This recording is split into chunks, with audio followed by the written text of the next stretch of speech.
Thank you or welcome to another exclusive interview powered by News Van Television.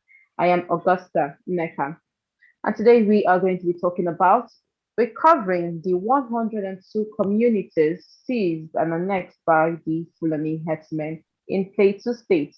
We have as our guest the CEO, Emancipation Center for Crisis Victims in Nigeria, Dalyop Solomon Esquire. Thank you so much, sir, for coming. My pleasure to be here. All right. Now, before we go ahead, can you give us a brief historical background that this particular report and the petition you submitted is based on?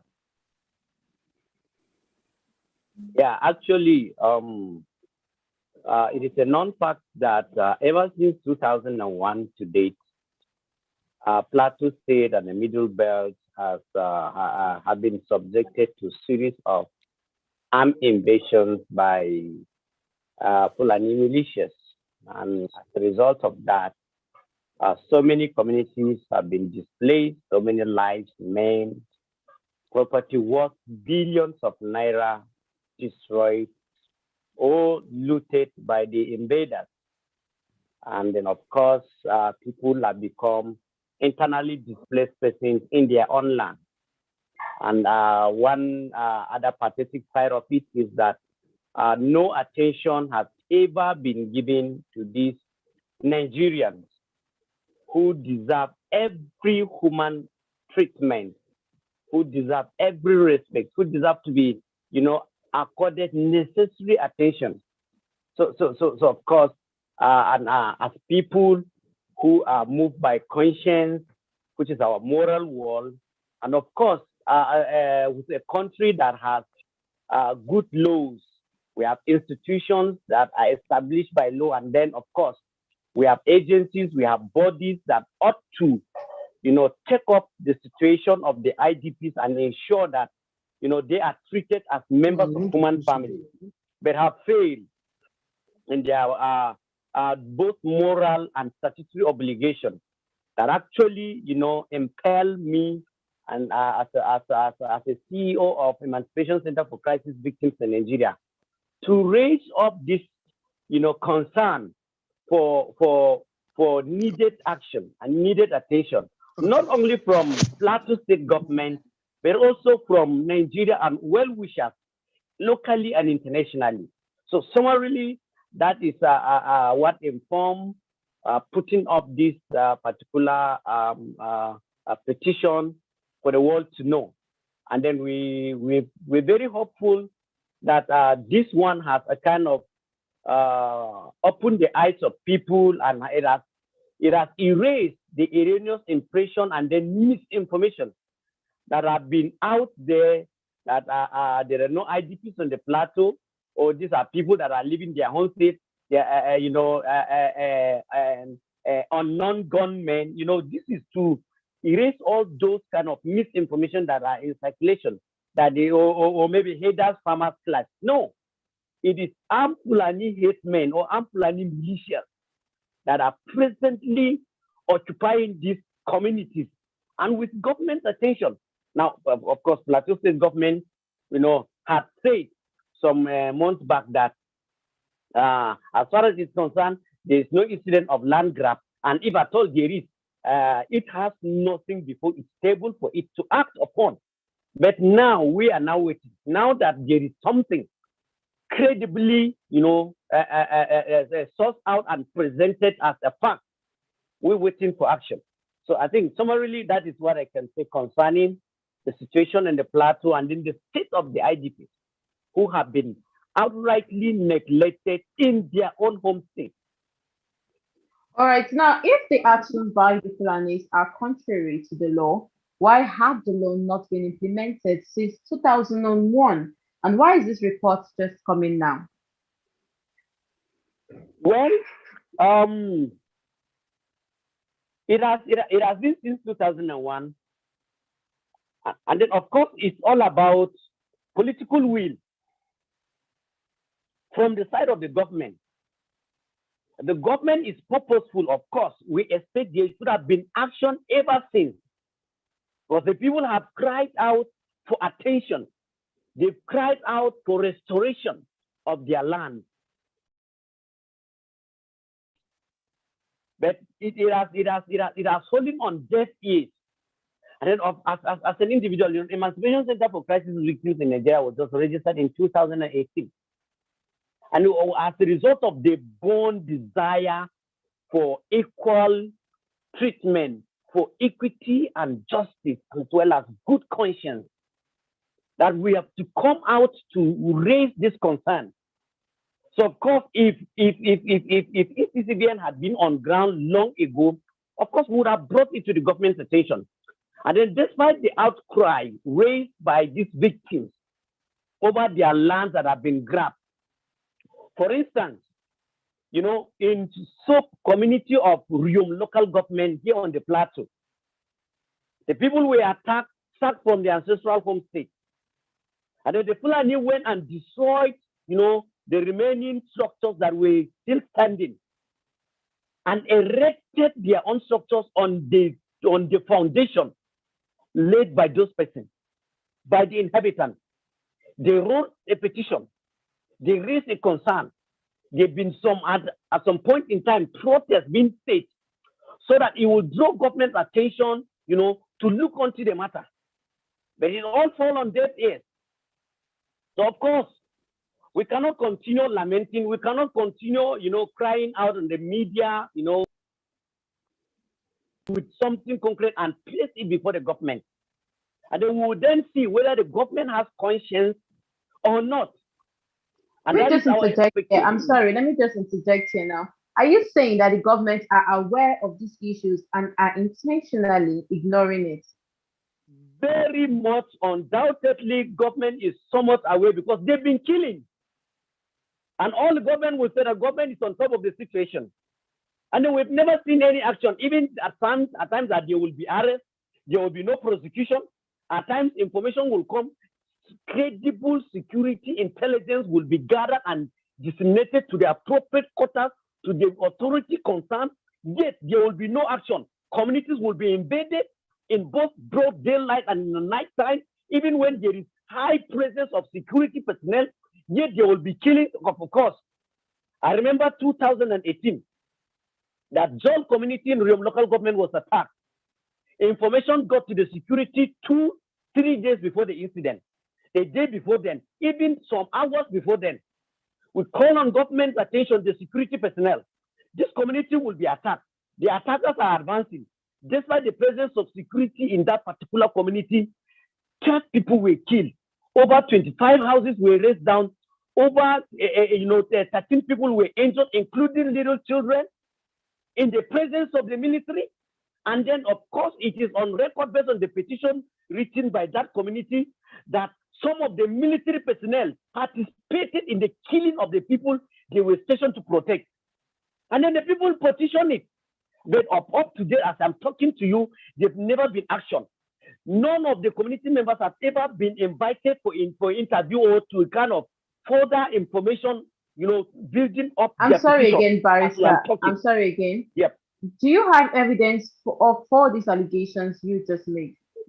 If there are petitions, I wrote a petition against the STF, that is Operation Safe Haven, here on the Plateau. I served it even on the National Human Rights Commission. I served it on the Defense Headquarters.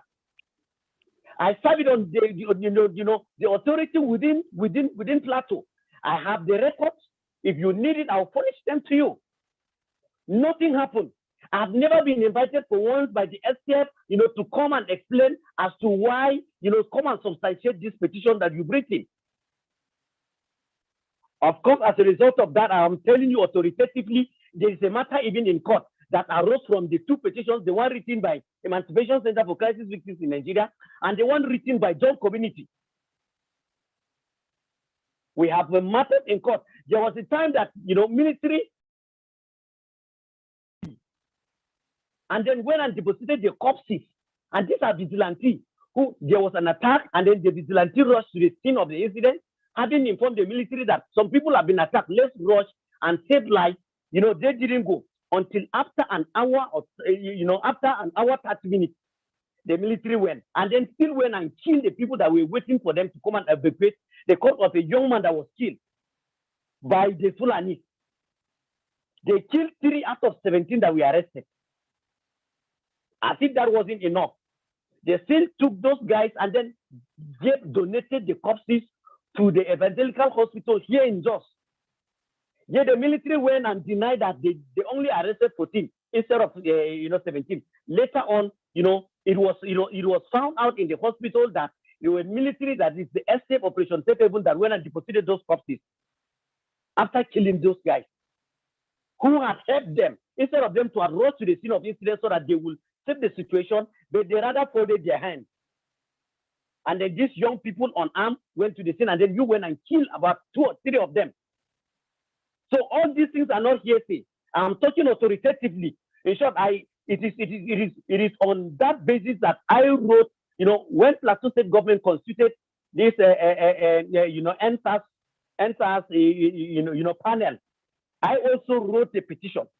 I petitioned the panel, and then services were meted, the processes were tapped on the STF, that is Operation Safe Haven.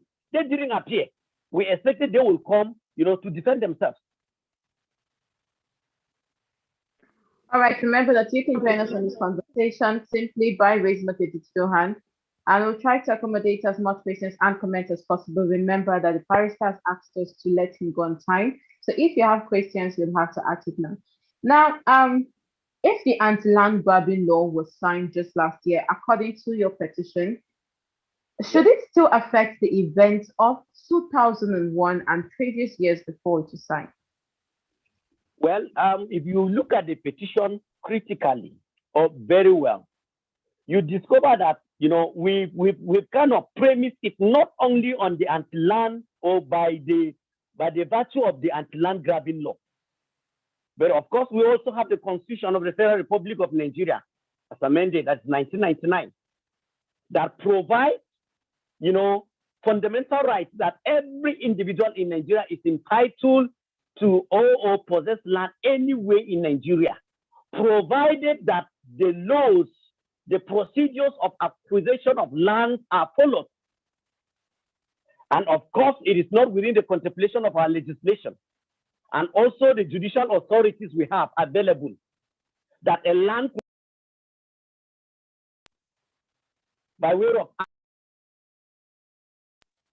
we know that the way of acquiring a land is one, when you are there acquiring as a virgin land, being in possession of it as a virgin land, or by way of grant when it is given to you, by way of sale when you buy it from another, by way of uninterrupted long possession, and then when you are able to establish the adjacent land that are therein belonging to other and then your own, those are the means or the mode of acquisition of land or proof of ownership of land here in Nigeria.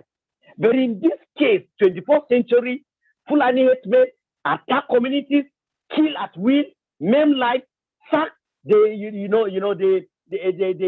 inhabitants and occupy the land, and then government that is saddled with constitutional or statutory obligation of protecting life and guaranteeing the safety of them, and as well as promoting and protecting the welfare of its citizens, has outrightly failed. So it is not only premised, the petition is not only premised on the anti-land grabbing law. No, the Constitution is there, the Land Use Act is also there, and other relevant legislation. So of course, if someone is arguing that, if someone is arguing that, of course, anti-land grabbing law should not take retrospective effect, that is to say, it cannot cover the incident that took place before its enactment or before its establishment, well, it may hold water. But what about the Constitution that is a grown norm, which now tests the veracity of every law? The Constitution does not provide that. Norms does not provide that. So where have the Fulani, gotten or arrogated this power and this right to themselves and attacking communities, attacking villages, and nobody is saying anything. Nobody is condemning it. Now, we are living in a world, we are living in a part of the world that promotes animals' rights. And Fulanis have been given primacy over, they have now become first-class citizens whereas others have been subjected to not only second class, but third class or non-entities in the land. In short, others don't deserve to live. Of course, that is what is being played out today. All right. So, of course, Now regarding this, your the land grabbing law has only added credence, to the provision of the Constitution. all right. Regarding this petition we are still talking about, has the Plateau State government acknowledged your petition, and can you give us any updates on what have been happening since you petitioned the government? Well, as a matter of fact, I've long anticipated government response, immediate response, since it is the same government that had said some weeks back that it does not have any records before it as to the incident of land grab. Now that it's there, now if it's a government that has a political will in pursuing matters diligently, especially matters that has to do with fundamental rights of people, of its citizens, of its people, we expected that by now I would have either been invited, or affected communities would have been invited to furnish more information. But as we are talking now, I am never aware, and none of these communities have I received any call there from that government is inviting them as a response, or as in reaction to the petition that is now before it. Despite the fact that it has taken a media, it has gone viral in the media world, calling on it to act. But to now we've not heard anything. However, I don't want to lose hope. I'm still patiently waiting, anticipating that Right Honorable Simon Bako Lalong will accordingly act.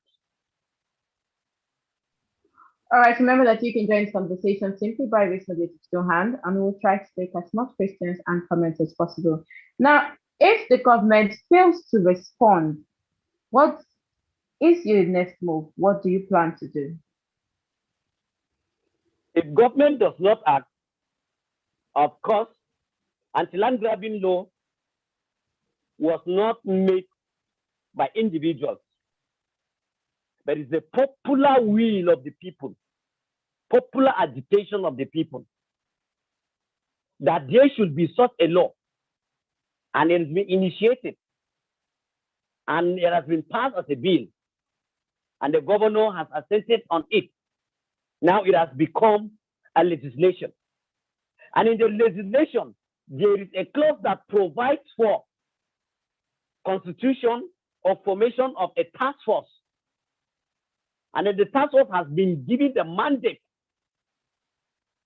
to act. And then if government does not act, of course, the government could be compelled by the appropriate, organ to see that it's inaugurated, because the governor went on air and said that there is already a task force. He has constituted a task force to look onto clamor over land grab on the plateau. So we are expecting him to inaugurate, since it is not his own formation, it is not his own will, personal will, but it's the mandatory requirement of the anti-land grabbing law that there shall be. And we know that once it is mandatory, he has to act. If he does not act, there is another independent organ of government that will act, will mandate him to act. But of course, I know the governor as a gentleman, he will listen to the cry of the people, passionate appeal and cry of the people to inaugurate the anti-land grabbing law.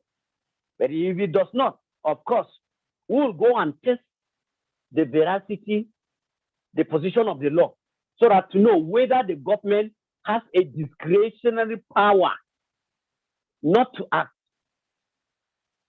If the court, affirms that the governor shall not be mandated to form such a task force. Beautiful. We will have no option than to possibly go and further test such, position of the court, or who accept it that this is the fate of the people. But of course, I know the court will not be reluctant in acting accordingly. And I'm praying that the government will inaugurate the task force, and then we'll see what comes out of this petition. All right, because you've asked us to let you go, I'm just going to ask this question now. Is it possible to involve the judiciary arm of government and the legislative arm of government in this petition if the executive failed to give a positive, proper response?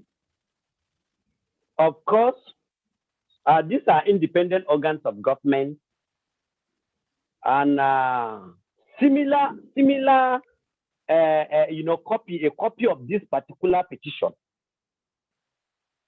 have been equally addressed to the Speaker of the Plateau State House of Assembly, so that in an event the executive fails to act or refuses to act, I believe the legislature could draw the attention of the government, or could use its own, quasi-executive power to also act. And then, of course, where it fails, the court too, once it is approached with this particular issue, the court will accordingly act. Because the reason why we are writing the government, because the executive power is vested in the governor. He's the chief security officer of the state. And we expect that by the grace of God, he is to, be not only responsible to the yearnings of the people, but should also be responsive. So we want to see that response from his own end. And then, of course, if he fails to, we will also take it to the other, lawful dimension to see what comes out of it. So the court can act, the legislators, that is the Plateau State House of Assembly, can act, as well as the executive governor. But of course, it is when the government fails, that is when the executive or the legislator, the legislature fails, then we can now resort to the last hope of a common man, that is the court.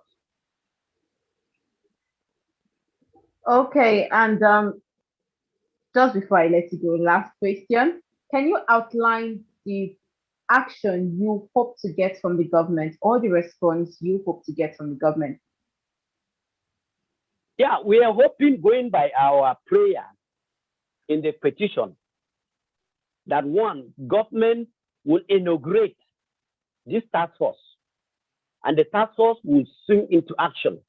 Because the task force has been empowered to not only entertain petitions or complaints from affected individuals or communities, but they've also been empowered to demolish all structures that are erected on the land grab, and to also take other necessary action. So we're expecting that government will do that, and then to also fine those individuals. Government can also take a legal action on those individuals that have grabbed people's land, because it is illegal. It is statutorily prohibited. So we're expecting that government will swing into action, thereby, arresting those persons who are alleged to have grabbed people's land by way of arms, and to also arraign them before the court of law, so that they will save, they will face the penalty provided therein. And we're also expecting that government will also, summon all the villages that have been affected by this invasion, so that we will also hear more, the detail of what transpired, and then of course the plight of the people and their respective positions, aside what is contained in that petition. So those are the, areas or prayers we have stated that we are expecting responses from the authority that be, and any other prayer that we've stated therein. All right. We're about to round up now, but let's just take one question from Mr. Ilumba and then we'll round up. Well, my question to you, sir, Barrister Solomon, is: do you consider the seizure and annexation of these lands from 102 communities, does it amount to genocide, in your opinion? Of course. There is, in short, there is high substance of genocide or elements of genocide in the annexation of this community. For instance, on the 23rd July 2018,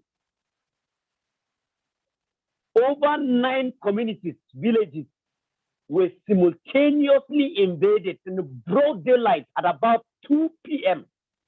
I remember that day, it was on Saturday. Over 9 villages in both Riom and Barikiladi local government areas of Plateau State. And the deaths recorded were not less than 250 people.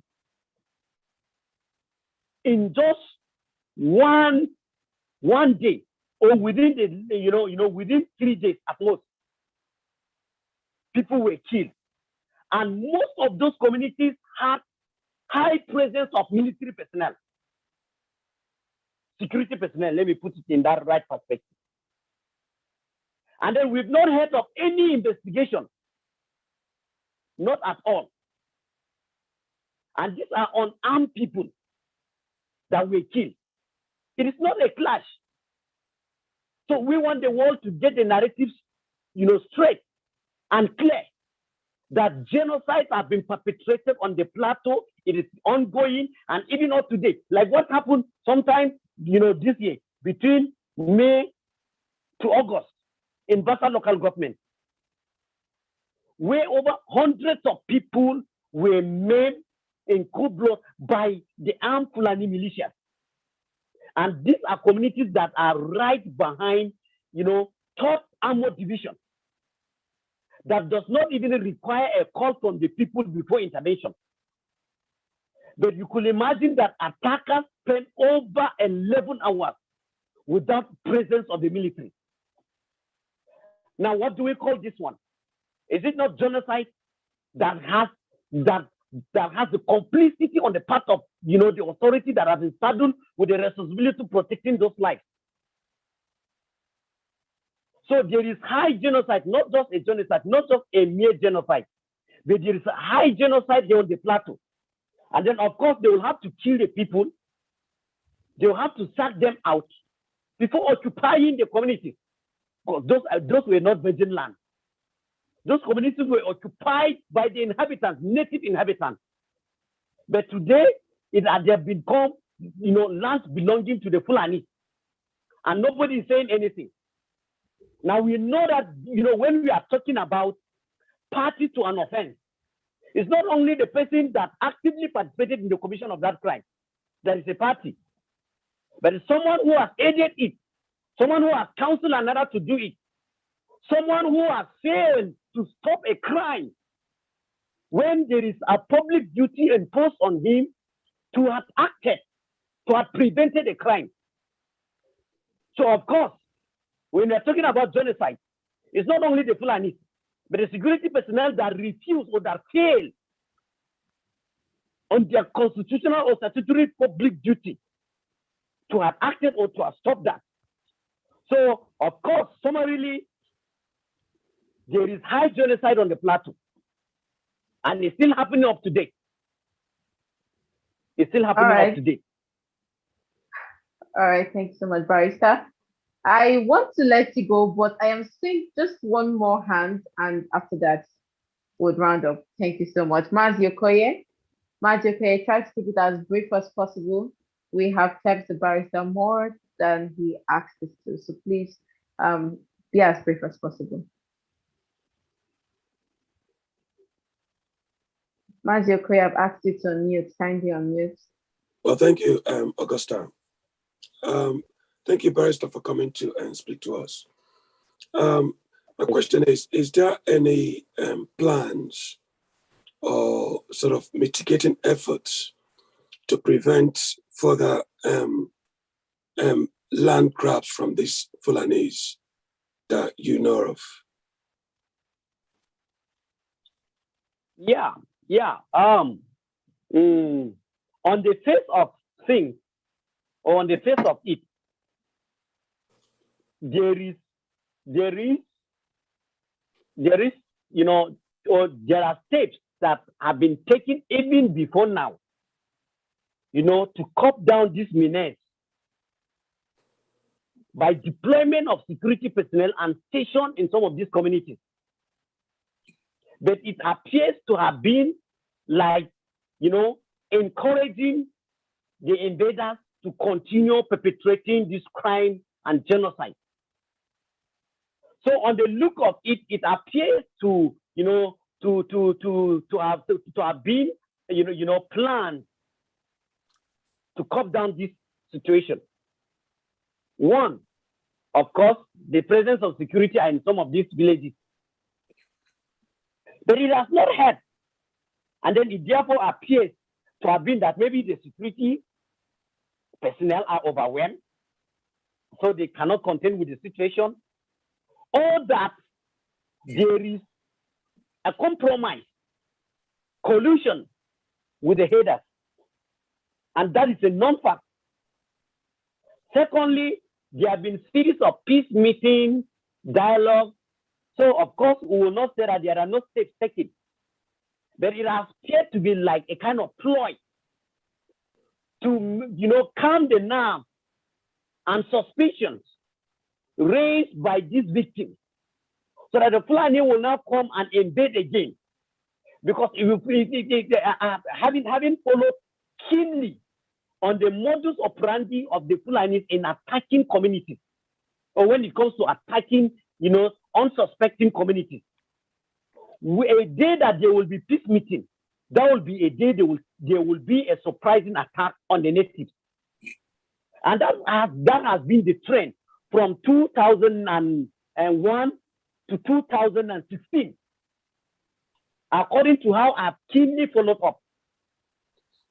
So of course, it has been that, it has always been like a ploy. But one other question, just quickly. Has the natives learned any lesson since all these things has been happening? What lesson has the native learned in terms of how to, protect themselves, or how to go about it? Because natives have learned. That is why they are enrolling into community policing, neighborhood watch, hunters association, because that is where they could be licensed to handle or to be in possession of them guns for self-protection and protection of their community. But of course, that arrangement is not enough, because the attackers come with sophisticated arms, AK-47, rocket launchers, and other related arms. And then, of course, the natives are left with using bows and arrows, sticks, and then those then got locally made rifles. So of course, that is possibly the lesson they have learned, and then now they are trying to rise up. That is why some of us, as a lawyer, I keep advocating for a legislation that will empower or that will warrant people to acquire firearms for self-protection. And then I keep saying for self-protection, since the authority that is saddled with the responsibility of protecting life has woefully failed in its mandate. So of course, human life is sacrosanct, and no one has the right or the power to take another one's life until when it is the court of law upon conviction. But of course, some individuals have been allowed, some individuals appear to have been encouraged to take up arms and kill at will. and there is no any drastic measures taken to copy down or to arrest the situation.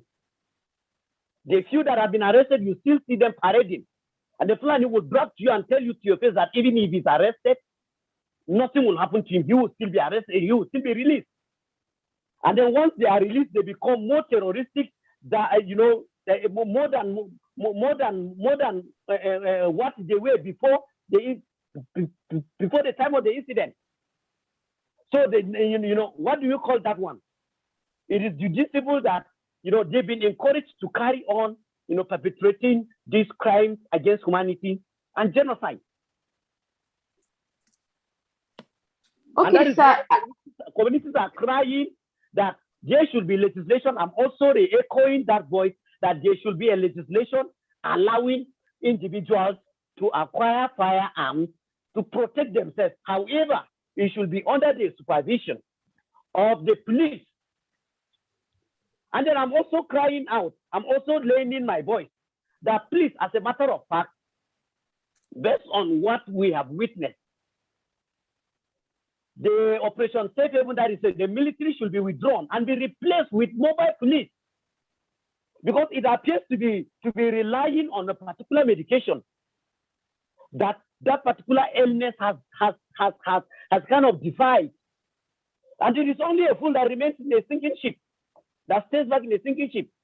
So let us also employ another method or another security measure by deploying, replacing them, so that replacing the mobile police, military, and then we see whether there will be improvement in the security situation or not.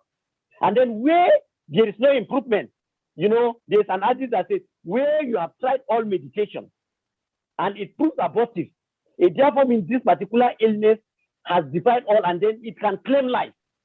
But where we remain on one particular, over time, it therefore means something is wrong, not on the people that are invading, but on the system that is put in place to bring about positive change, to bring about equity, justice, and fairness. All right, sir. I know we said we're not going to keep it for an hour, but is it possible to stay longer, because we have more participants with their hands up wanting to ask you questions? Is it possible? All right, Yeah, thank you so much. Let's take as many questions as we can. Okay, Mr. Inuba, your hand is still up. Remember that if you've asked a question, kindly put your hand down so that I would know not to call you again. Yes, I have questions, but let's allow other participants to ask, those who haven't had a right to throw their questions, please. Okay, I've asked you to mute. Kindly unmute and ask your question. That's okay. Can you hear me? Hello? Please go ahead. Please go ahead. Good evening. Good evening, brother. Please, can I just make a comment? Please go ahead. Thank you very much. I want to confirm almost everything the barrister has said. And when you look at the history of the killings on the Plateau, government has not been a neutral party in the whole issue. In 2010, when the crisis assumed its present dimension, the commander of the Operation Safe Haven, that time it was Special Task Force, STF, was a Hausa man and a Muslim, Major General Salim Maina. And he majored both as the commander of the Rukuba barracks and the STF. And the killings in Dogona Hawa took place during his time. When the time came for him to be replaced, he was replaced by Major General Idoko, now a Christian and a middle belt, our brother. From nowhere, Abuja decided to separate the command structure. Idoko was not, was only made GOC. He was not to command the STF. A new commander was brought for the STF, another Hausa man and a Muslim. So when you look at the entirety of the leadership of the Operation Safe Haven, there has been a lot of ethno-religious politics in the consideration of who man that responsibility. And that has actually brought out a situation where government is not an uninterested party. Government is behind what is happening. And when you have such a situation, you can't have a military or a security outfit that is sincere and objective, because the rule of engagement defies that. We have seen situations where villages are attacked. The security people are watching. It is only when the locals start to react, to respond to the attack, that the security people will now come and begin to arrest the natives. That has been the pattern all along. So like somebody else, the barrister, what are the natives, what have they learned, and what are they doing? I would honestly want to believe that, to tell you that we in the attacked villages would have preferred to be without any security agencies. Let's face ourselves with the Fulanis. If they win us, they take the land. But in a situation where we have not been allowed to face them and prove the love for our land, yet the thing is going on. It is when they are attacking, nobody comes. When you are resisting, that is when the security men will come. It has been like that all along, and people will not understand this. Because the problem we are facing in Plateau, as we are talking now, yesterday or the day before yesterday, a village was attacked in was a local government. 10 people were killed. More than that number are already facing life-threatening injuries in hospitals. So this issue has, and if you ask our state government now, they will tell you there's relative peace in Plateau State. Because what is now happening is that people are just being hit. You are on your way, maybe from the farm to your house. They will just kill you quietly. And the natives since nobody seems to believe us, it's like the question now that arises now is, oh, how many are killed today? If you say 5, oh, thank God, it's low. So it's not as if the killings have stopped. It is just that the strategy has changed. We're picking people one by one instead of going for mass attack, in which case there could be collateral damage on both sides. But let me just conclude by saying that this issue is not a challenge that the present crop of military in Nigeria, the Operation Safe Haven, cannot address. No. It is because either the rule of engagement given to them is not to end the crisis, or they have found the crisis as a means of making other means for themselves. And it is deliberate. If it is not deliberate, let me conclude, please. Sorry, I'm taking much of our time. What happened in Rigweland days before the Rukuba Road attack that was highly celebrated all over Nigeria, where about 30 or 40 people were killed? I know life is life. Now, before that time, over 100 illegal people were killed. Nobody talked. The president didn't lose his appetite to eat. Sheikh Daniel Rodbauchi didn't say anything. No other sheikh from anywhere else spoke. Nobody spoke. But when 40 or so people were killed, well, of course, a lower figure, the whole country became overwhelmed, as if those lives are better than the previous one. So this is the issue we have on the plateau. And unless government is sincere to address this issue, it will continue. Government is certainly, I have no reason to doubt this, government is behind the killings of our people. Thank you very much. Thank you so much, Mr. Gyan. Let's just listen to the professor. Professor, I have asked you to unmute. Hello, good evening. I've listened to the deliberations, the discussions, the complaints, and all that. What is happening in our country, Nigeria, is very serious. We're in very critical moments. Unfortunately, we have an insensitive government that has refused to listen to the cry of Nigerians and has refused to do the needful. I am very sure that if the government wants to stop these things that are happening, today they will stop it. If they want to stop even the terrorist attacks, Boko Haram, bandits, and all the rest, they will do it. It's very simple. But they are not interested for selfish reasons. And I don't know, they are not interested to stop insurgency. They are not interested to stop herdsmen attacks. They have even refused to call the herdsmen terrorists. President Buhari will never call the herdsmen terrorists. People are putting pressure on him. They have to put all manner of pressure to even get a declaration of bandits as terrorists. Let me just share a little experience.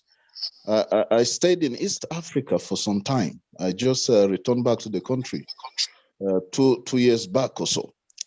This kind of herdsmen attacks was what Uganda used to experience in the 80s, late 80s and all that. They had herdsmen attacking and killing at will, carrying rifles, carrying guns, until the current president of Uganda came to power, Yoweri Kaguta Museveni. And what he did was to tell the herdsmen, you cannot be moving about with your cattle everywhere. You can't be disturbing the peace of the country. You have to be restricted to a certain part of the country. You have to go to the Karamoja region of Uganda, stay there with your cattle and do whatever you want to do there. But you cannot be harassing innocent citizens and you cannot be killing people.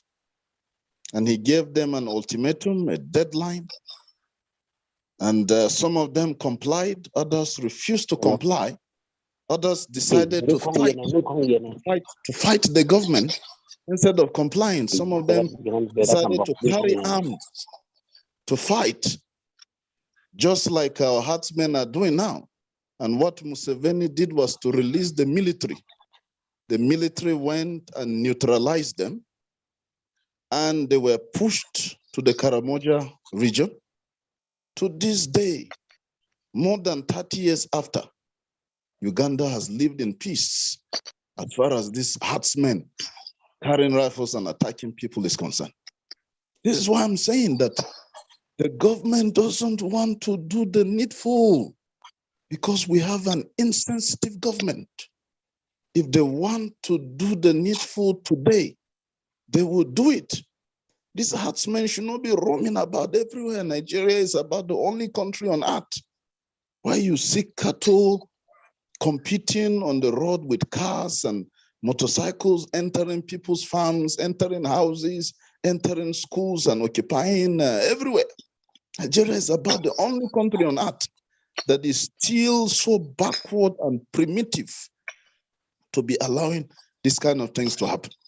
So what we need to do is that we know that the government is not going to listen. So our people must come up with a strategy to defend themselves at all costs. You don't allow herdsmen to attack you and then you want to maybe try to attack back after you've been attacked. No. They said that the price of liberty is eternal vigilance. Eternal vigilance.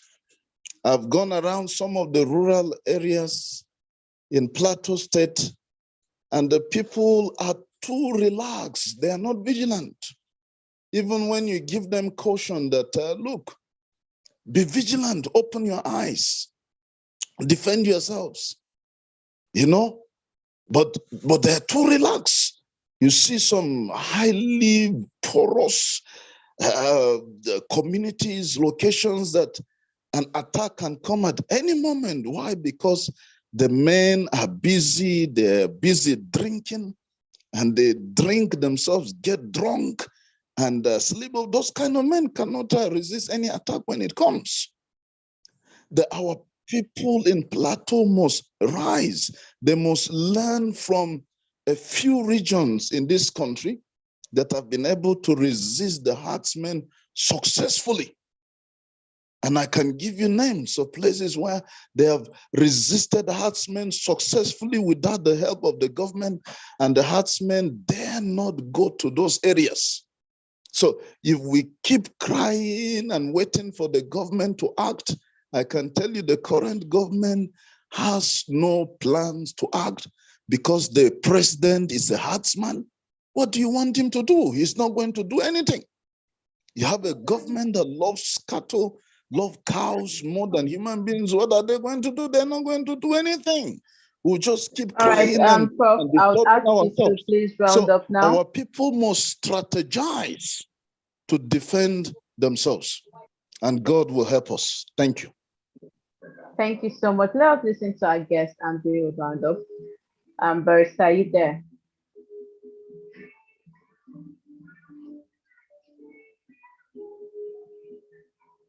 Barrister? Yep, I'm there. Can you get me? Can you hear me? Yes, I can hear you. So you've Yeah. heard the submissions of our participants. Just if you want to react, you're free to react, and then your concluding statement, and we will conclude. Yeah. Of course, comments have been made, and those are realities on ground. Government has chosen not to do the needful. Government has chosen to rather impolitely encourage, terrorism and terror attacks on individuals. Better said it. Any form of invasion that will last for 24 hours, government must have a hand in it. He was an authority. And he has seen that because there can never be a system and government, Nigeria as a country with all the military formations we have, with the security intelligence, and then bandits and the Fulani Herdsmen or militias and all of all of that are just maiming life, raping, kidnapping, and stuff like that. And then nobody, and then it appears to be well in Nigeria that has become like a zoo. And of course, in zoo there are demarcations. Every animal has been, tamed, has been demarcated, has an enclosed environment. But in Nigeria, the Fulani has been released, like foot soldiers to go and do whatever Fulani is the one that determines what is right and what is wrong in this country. So of course, if you look at what is happening to houses in Zamfara, in Yobe, in other places. Fulani has become an uncommanded commander in this country. He kills and no one says anything. But you dare not touch him, you dare not resist him. So then who is fooling who? And then that is why you see the people in the south, people in the eastern axis are clamoring for self-actualization. And these people are right. Of course, the sanctity of human life is no longer respected in this country. But a Fulani man, his own life is as sanctity as possibly more than that of an angel. You cannot touch him, you cannot resist. There are communities that have been attacked, and in the process of resisting the invaders, some of the Fulanis were either shot by themselves, or in the process of resistance, they were killed by by the unsuspecting communities. And then that is when you see military action mustering itself. That why will you kill a Fulani? That a Fulani man was killed, and the whole thing appears to be unbelievable. As if we are living in abyss.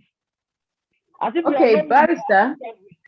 Yeah. Barrister, So I'm sorry to interject. Barrister, I'm sorry to interject. Let's just take just one more. Issa Ahmed, I've asked you to unmute. Keep it under a minute. The barrister has to leave. But please, I have an engagement now. I wish to go. I told you an hour, and then of course I have people waiting for me. I understand. I understand. Unless it's going to Isamed, be a if they brief could and a under very 30 short. seconds. I think we should allow the barrister to go now, and then we will continue the conversation if necessary.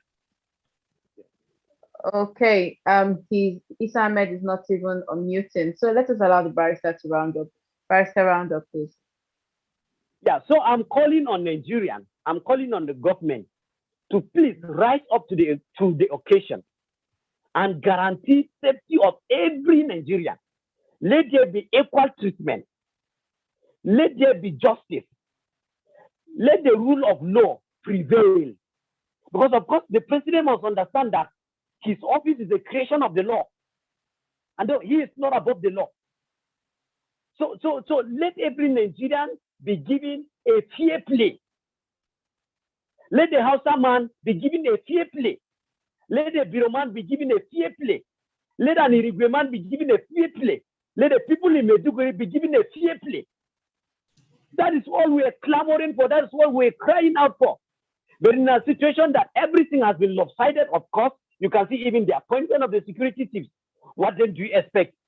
And I want to allude it to a biblical, verse that says, "To your tent, O Israel." Is that what government is encouraging us to do?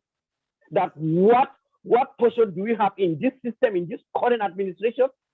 Is what the government is expecting from us? And then if that is what is expecting of them, it's very unfortunate. It therefore means the government has woefully failed. But of course, there is still hope for Nigeria. Nigeria will rise again. But it's only when the people, think positively and act accordingly. When the system cannot guarantee the safety of individual people to rise up and ask the government to leave. That is why the N5 protest was staged. And then people were clamoring, Buhari must go. So if the president cannot act, if the president is incapacitated, he should declare it. So that we will know that, yes, let the vice president take over. Let there be change in this system so that we can have a better Nigeria. Please, Fulani people should stop killing Nigerians. They should know that every life will be accounted, even not here on earth, in heaven. There is judgment. And I'm trusting God that God will soon release his judgment on the wicked. So that is my own humble submission. The world, we are crying out here on the plateau, we are crying out in the middle belt, we are crying out in other parts of the country that have been invaded, that have been, have been affected by the, menace of Fulani Herdsmen, to allow people, to allow communities, to allow individuals, have their land and then enjoy life. Enjoy life, because every human life is important. That's my humble submission this evening. Thank you very much. Thank you so much. Thank you. Fruitful deliberation. Thank you so much. And that's as much as we can take on today's exclusive interview. We have been discussing recovering the 102 communities seized and annexed by the Fulani Herdsmen in Plateau State. Special thanks to our guest. He is the CEO, Emancipation Center for Crisis Victims in Nigeria, Barrister Dalyop Solomon. Thank you so much for coming, sir. And special thanks to everybody that contributed, the people that asked questions, the people that made comments. Remember that even after the barrister leaves, you are all invited to stay back and let's have a heart-to-heart conversation after the program will stop being live streamed. And from me, Augusta Neka, it's a good night. Thank you so much for joining today.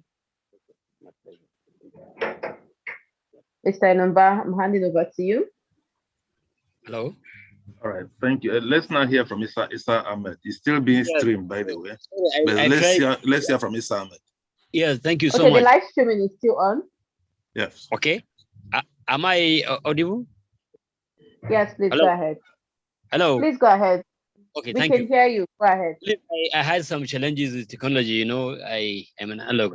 I like the conversations, but what makes me uncomfortable is that we have not proper solution. The narrative is always ostracizing a kind of a tribe. Criminality is not about tribe. People are recommending that We should limit the movement of the Fulanis. We do not look, not every Fulani, not every herdsman is a violent person. This violence is a new phenomenon. And by blanketing all herdsmen as criminals, I think we are not trying to create solution to the problem. Certainly nobody is happy with the killings on the plateau all over the nation. But certainly we cannot make progress by trying to vilify a section of society. What is happening in the plateau is distasteful. Certainly nobody is happy, but people must have to learn to live together. We cannot say that we limit the movement of people while the law, the constitution of the country clearly provides that people are free to move. We get people from all over place. I am from Kano State. We have people from Plateau State, from all over living in Kano and owning property.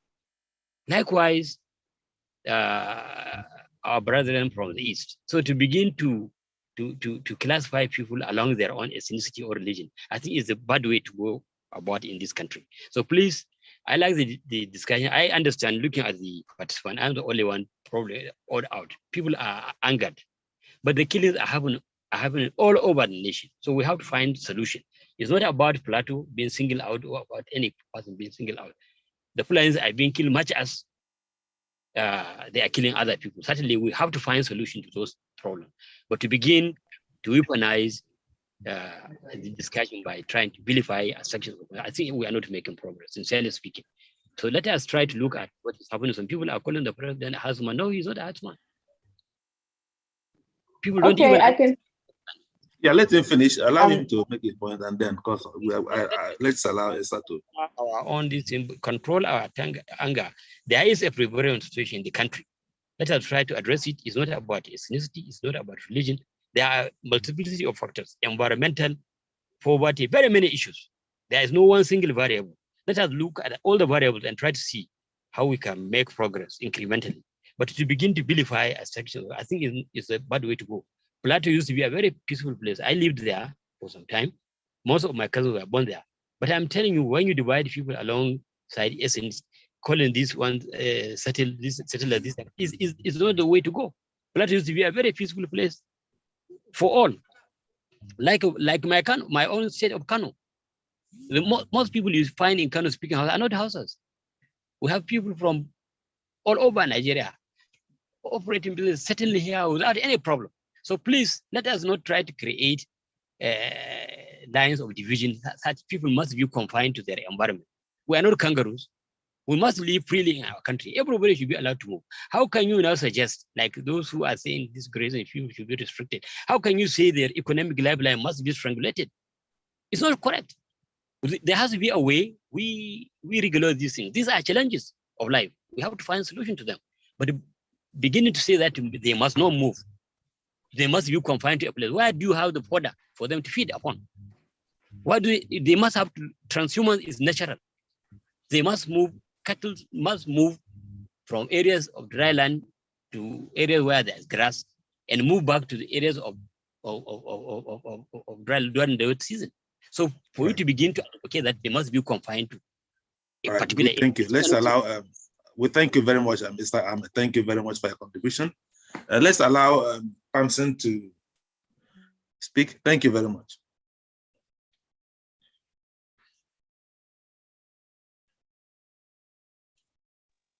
Yeah, you can hear me now, I guess. Hello. Hello? Yes. Yes. Yes. Okay. I'm so happy that Mr. Ahmed was allowed to speak. And it's so, I was expecting a divergent approach because he was saying that all the discourse was lamentation and we are not providing solution. And when he gets the opportunity to speak, can he just help us with providing what is the solution? Let him help us and then maybe we'll pick it up from there. That's just my input. Thank you. Part of the solution is to broaden the discourse. We must move away from sentiments of hate, beginning to see things dispassionately. Why are the herdsmen coming? We live by Fulanis. You see, the Fulanis are kind of, they are an ethnic group that some are not even herdsmen, but they are Fulanis. You hardly can even distinguish them. There is intermediary between them. So when you blanket Fulanis as killers, I think you are missing the point. Now, if the herdsmen have a problem, maybe some carry arms, particularly those who cross the borders, then that's where our security architecture comes into. Try to regulate movement of those herdsmen that come on annual transhumance from Mali, Niger, and other places. Ensure that they do not bear arms. Most of our herdsmen carry sticks and machete at best. I grew up with them. I have never seen a herdsman with the herdsmen we live with carrying guns. So those carrying guns are coming from conflict zones. There are other issues to do with regional security, issues of environment. These are issues we must have to address. When the land is desiccating, the environment is changing. The livestock are looking for water and looking for fodder. All the land has been transformed into farmlands. The livestock routes have been converted into farmlands by greedy local government and community leaders. Those are cattle tracts and resting places that were created since pre-colonial times, and they allow for free movement. They have been converted into. Mr. Ahmed, let me ask you a question at this point. Yes. The problem with discussing this herdsmen issue in Nigeria, I have noticed over several interviews on this forum, is that it's not your fault, by the way, I'm not picking you out, but it appears most people fail to distinguish between different aspects of terrorism, banditry, killings, and criminality in each particular state of the Federation. So do you think that what is happening in Plateau State, the seizure and annexation of lands, is being carried out by Fulani Herdsmen, or simply a different types of Fulani who are simply acquiring land? Because if it's herdsmen are always on the move. Herdsman does not require land. He doesn't take land. In fact, he doesn't own property. Exactly. So that's why I'm asking you, do you think what is happening in Plateau State is being carried out by herdsmen, or a different type of Fulani who are simply set out to acquire land and annex it for themselves by sacking the communities? I've seen that narrative. Some of them are even trying to link it to the jihadist period of Usman. These are all nonsense. It's diversion. Certainly, we have to look at the issue. Like I said, the variables are very many. In Plateau, the issue may be different. We have to look at them dispassionately. Why are the killings happening in Plateau? So in your opinion, what do you think? What do you think is happening in Plateau State? Well, you see, very many factors. There is lack of accommodation. I told you, I know Plateau State very well. I live in Plateau. It's one of the places I cherish to live. But today, when you go to Plateau, it's divided along a lot of land. It has been a long-standing issue. We have to learn to accommodate. Like I told you, I live in Kano State. Most of my cousins were born in Plateau State. But I'm telling you, since time immemorial, when you go to Plateau State, people are not allowed to go to public school. They call them non-indigenous. It is not true. Please, let us be objective. Most of my colleagues came to Kano State to take scholarship. But he come to Kano State, we find Igbos, we find Yorubas being paid scholarship and their own property. Why can't Nigeria be free for all, for people to settle? All right, thank you. Because we have a limited time, let's allow them. Problem. You see, the people of Plateau State call themselves indigenous. You see, nobody owns the monopoly of a land. All right, you can Mr. Ahmed, because we have limited time, let's allow other people to come. The people live there, but they must have to understand that those who come to settle in Plateau come to add value. They must not be ostracized. In Kano State, we have Igbos who have been elected as members of the House of Representatives. Some of them, you cannot even distinguish them. But people heap insult on Hausa and Fulani and this and that. So what I'm trying to say is, let us try to lessen tension, accommodate one another. There may be recalcitrant, but there is nothing like an agenda by the Fulani to take over land. I don't know of that. I don't know that. And people now hoist this jihadism, and it is crazy. Okay, The Sultan of Sokoto is all right. barely. Let's allow Mr. Pam. Let me Let's allow conclude. Rampam Jr. to. Let me conclude. Yes. The Sultan of Sokoto used to be the paramount leader of the entire Umar Caliphate. No longer so. He's now confined to Ibn Sokoto State. But people are still saying the Sultan is presiding over organizing the Fulanis with Buhari. This narrative is false. Please let us stop peddling rumor. There's nothing like that. There's nothing like that. Buhari doesn't, in fact, Buhari doesn't have any contact with the Fulani telling them to go in their land. I don't belong to the APC. But let us call a spade a spade. Please let us stop deceiving people that there is an agenda by either the Fulanis or the Islamites. Nobody. In fact, in Islam, there is no compulsion. If you go to Quran verse 2, chapter 2, verse 258, there's no compulsion in religion. Nobody is trying to compel anybody to change his religion. But people are throwing. Let's allow Mr. Ahmed, we've had you. Thank you very much for your contribution. Let's allow other people also to respond. Mr. Pam, Rank Pam. Thank you very much. Am I audible? Yes, you are. Can you hear? Oh, okay. I was hoping to hear some form of direction from the gentleman, Mr. Ahmed, who just concluded, like the way forward. Apparently, he doesn't have any.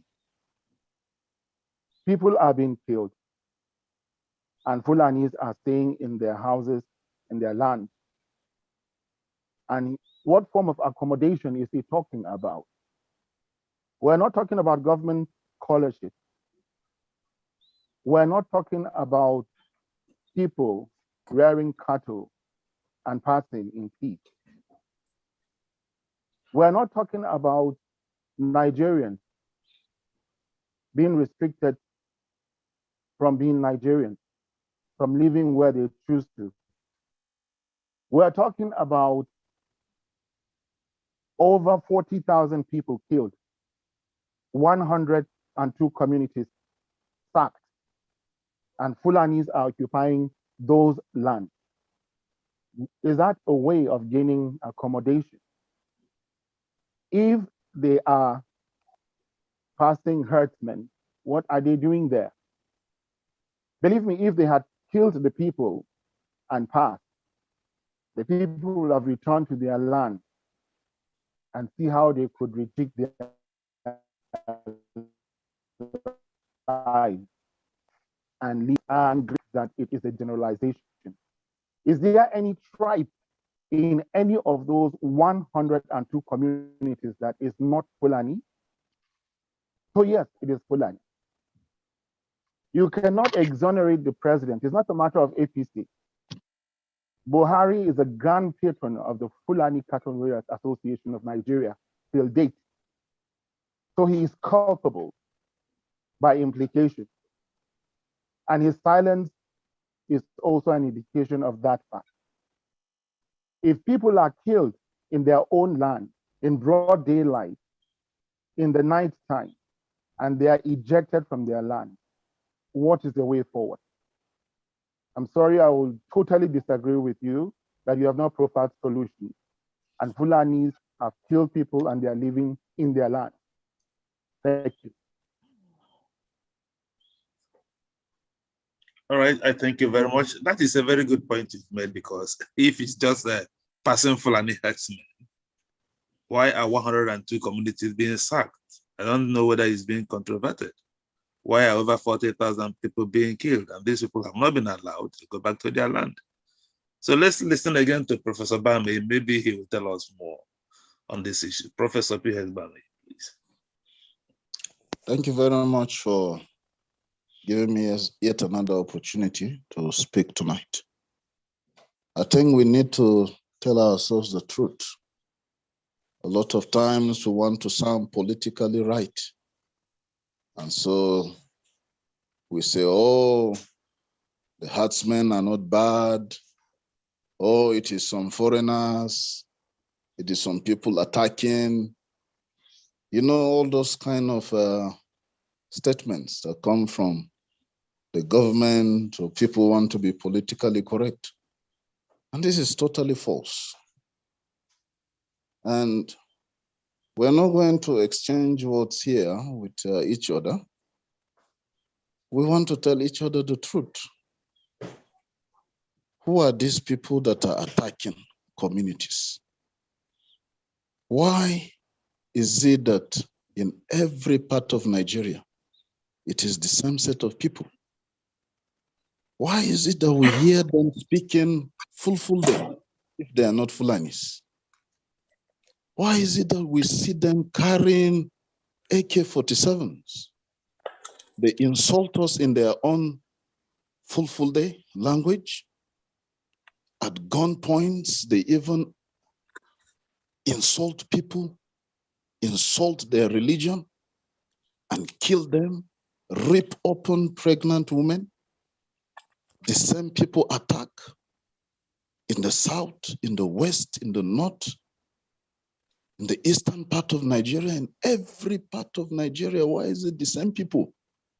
Why is the whole country complaining only about Fulani herdsmen? It is true. Not every Fulani man is bad. I have Fulani friends. I've grown up with some Fulani friends, nice, wonderful people. But who are these Fulani herdsmen that people are complaining about in every part of the country? Why are people not talking about Igbos attacking? Why are people not talking about Yoruba or Ibibio or whatever all over the country attacking? Why is it one set of people? It is not trying to demonize an ethnic group. Nobody is saying that every Fulani man is like that. But there are these Fulani herdsmen. They're attacking in every part of the country. We know it. Let's not run away from the truth. This is the plain truth, the whole truth. Let's not deceive ourselves that it is only in Plateau they talk about indigens. There is no part of Nigeria where they don't talk about indigens. I've stayed in different parts of the country. And I can tell you that everywhere you go, people will say, we are indigens, you are non-indigens. We are not going to give you a job in the civil service because you are not from our state. It's not only peculiar to Plateau State. So let's not label Plateau State as the problem. So let's return back to these herdsmen that have become a nightmare all over the country. They have become such a nightmare that they appear on videos and they speak boldly without covering their faces. They have become nightmares that they can carry AK-47 and move about freely. And security men will not even do anything about it. If you just carry a knife and go out on the street, let them see you with a knife, you'll be arrested. But nobody is doing anything about the Fulani herdsmen. They'll be attacking you, invite the security men will not come until they have gone. This is a real problem. This is the big elephant in the room. We're running away from it. We're running away from the fact also that the government is not ready to address this problem. We have a very insensitive government that does not care and is not ready to do anything. And Professor, thank you. Let me emphasize this again. I'm rounding up. Please, let's tell ourselves the truth. The government is not ready to help us. We have to help ourselves. Let's stop being politically correct. Otherwise, these herdsmen will continue to kill us. These herdsmen will continue to annex our lands. These herdsmen will continue to perpetrate evil. This is the truth, the plain truth. Let's not run away from it. Thank you. Thank you. Amina, please. Hi. Yes. Good evening, everyone. My name is Amina, and I am from Kano, and I am Hausa, not Fulani. And what I have heard so far, maybe I have joined late, but you see, we have gingered ourselves even more here as to how to dislike ourselves. I'm saying ourselves because we are all Nigerians, regardless. I think we are really, beating the wrong, the wrong horse. I don't know how the saying goes, but you see, we have a government that has sworn on the Bible and the Quran to protect us. Why are we not calling on that government? Why are we going to fight the people that the government knows is fighting us? It is not up to us. We can't be carrying arms, all of us, to protect ourselves. Some of us cannot. So we have a government that said it is going to protect us, and it's what it is going to protect. And the Constitution said it should protect us. So why are we not going there? Why are we fighting ourselves? When there's a person we should be fighting that he should be doing this work for us. I think we should start rethinking this way. I mean, for all that Prof said, the first few things he said, I'm not with. The last one the last part of his discussion is what I have, understood and what I agree with. I think we should start calling on our government to do something about this. It is not up to us, to be honest with you. And if we say it's going to be up to us, there would be the government will be there, jetting all over the place, doing all the things they want to do while we are still fighting ourselves. And we'll be fighting ourselves. In fact, they would want us to fight ourselves so that they could continue to be jetting up and doing all the things that they like doing. I think we should start to rethink about Nigeria. I think it's high time we start being patriotic and stop being segregationist or ethnic or, tribalistic. And it is not in our favor. It is not even good for us if we really think about it. I personally have relations from all over the country. In fact, my own grandchildren are part Delta. I have people, relatives that are from Auchi. I have relatives from Calabar. So if this Nigeria is not our Nigeria, for God's sake, if it decides to disintegrate, God forbid, who do I choose? I think we have to start thinking deeply and not thinking of ourselves and not making it personal. With all due respect, my people, I think we should start relooking things. Thank you very much for giving me this opportunity. Yeah, before you go, let me ask this question. What do you think is the solution to this particular... I just said the solution. I just told you the solution. We have a government that is supposed to be doing this work for us. We should hold that government responsible. Okay. All right, thank you. Thank you very much. It's been a nice contribution. Thank you.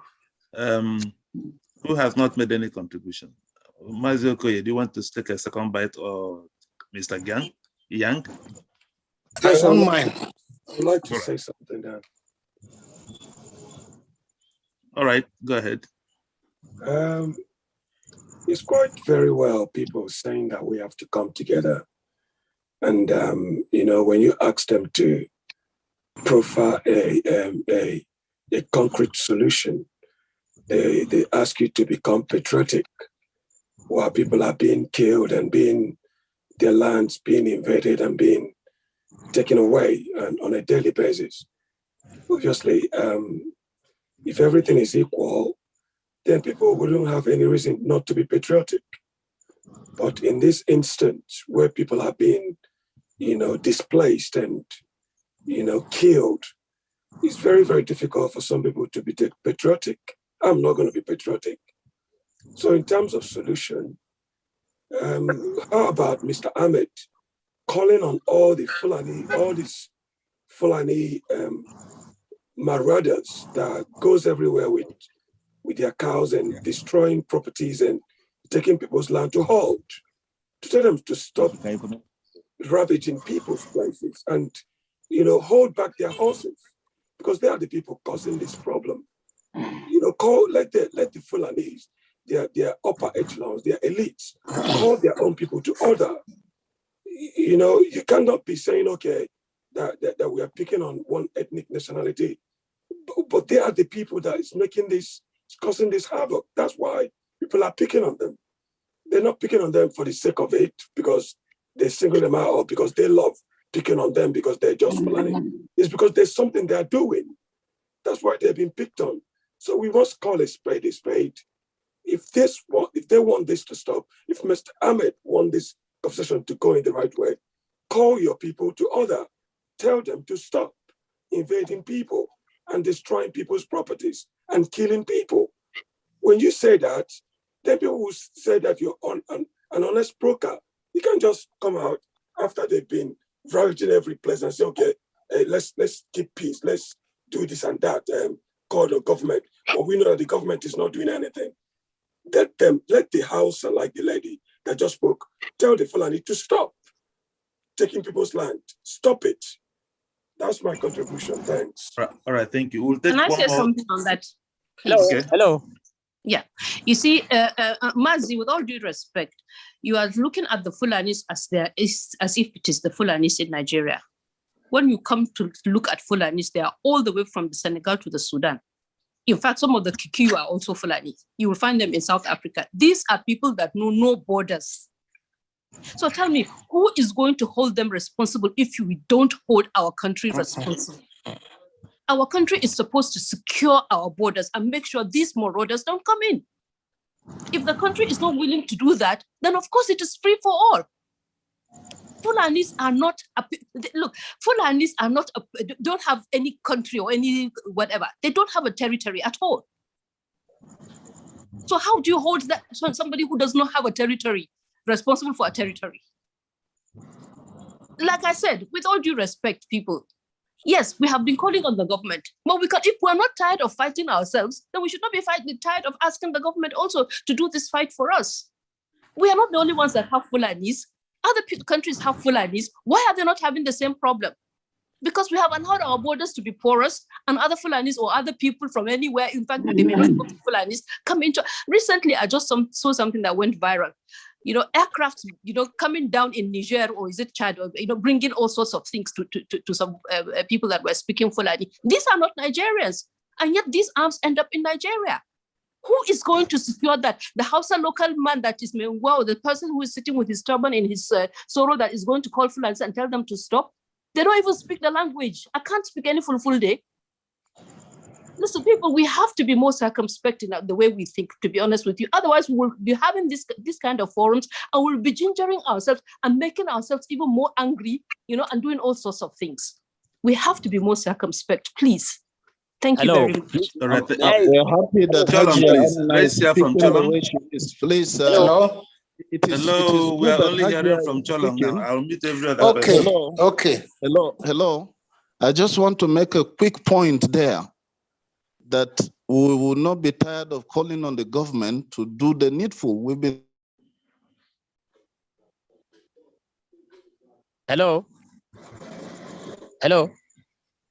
Senators have spoken. We are listening to Professor Bameye is speaking. People have been speaking. Even the barrister talking today has gone to the government. He has written letters. People have gone to court. People have done all manner of things. People have protested, carried placards. People have gone to government houses, done a government that doesn't want to secure our borders, that doesn't want to protect our citizens. Bandits are killing all over the country. Terrorists, kidnappers everywhere. What kind of government do we have? Is that the government not giving up? We're crying, calling on the government. Even as we're talking, I'm going to stick on the government. It is their responsibility. Professor, you said a quick point.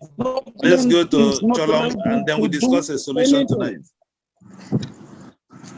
Cholam Jang, please, and then we stop the streaming and discuss the solution. Thank you. Mr. Jang, unmute yourself. Cholam? I have done that. Hello, can you hear me? Yes, go ahead. Now, I think we seem to have modeled up the discourse right from the time Issa Ahmed came up. The whole thing, he succeeded in kind of diverting our attention because he deliberately created a mistake by not defining what the causes were and what the effects were. When you begin to talk about the effects as the causes, then it means you are either deliberately creating confusion or you are ignorant of the issues. And if you are ignorant of the issue, you may not likely be a major contributor here, because we are here to provide solutions. And I believe that the action of Barrister Solomon Solomon is a way towards it. There is an issue, and government has set up a committee, so he has brought up the complaint formally before government. Now, if this man said that he was, Ahmed said he was born and brought in Jos, and that there was peace in Jos, that peace that was in Jos, were there killings in villages in Jos that time? There are no killings. So now that this thing has come up, what has brought about the issue is not what the people are reacting to, is what has created this reaction. It is the action that he decided to cleverly avoid it. Mr. Shalom, I didn't. It's a wait. I'm coming, Wait, please, I'm coming. please, And there is no way I can go to Kano today. And my name is Cholom Gyang. I have not changed my religion from Christianity to Islam and bear Shehu or Garba's name. I'm beginning to kill people in Kano. And you will tell me that Kano is peaceful, you accommodate everybody. It has never happened. When you are peaceful, you are accommodated. Now you start killing and grabbing land, and you are still saying that it is hateful for us to complain that we are being killed. I don't understand this. Now, when my sister was talking about not fighting ourselves, I think this takes me to what the federal government has been talking about, herders farmers clash. When the people in Miango were killed, over 100, how many Fulanis were killed? None. When the people in Barkin were killed in 2018, over 200 were killed within 2 days. How many Fulanis were killed? None. Is that fighting? When we complain, we are not fighting, please. Let's not try to create a situation that tends to look as if somebody is displaying an unsettled insensitivity. I don't think it's fair. We are talking about human lives here. People are being killed every day, and you call it fighting. Is that fighting? Mr. Chalom, please hold your breath. All right. Mr. Ahmed, just 1 second, please. I think we've listened to. Hello, please. Wait, please. Mr. Ahmed, can you wait, please? No, let me respond. Can you wait? Can you wait, please? We've had a very interesting interview with Barrister Solomon, who has left, and we've just had these conversations as a follow-up. So the only thing we need to discuss now is how do we find a solution. We'll stop the live streaming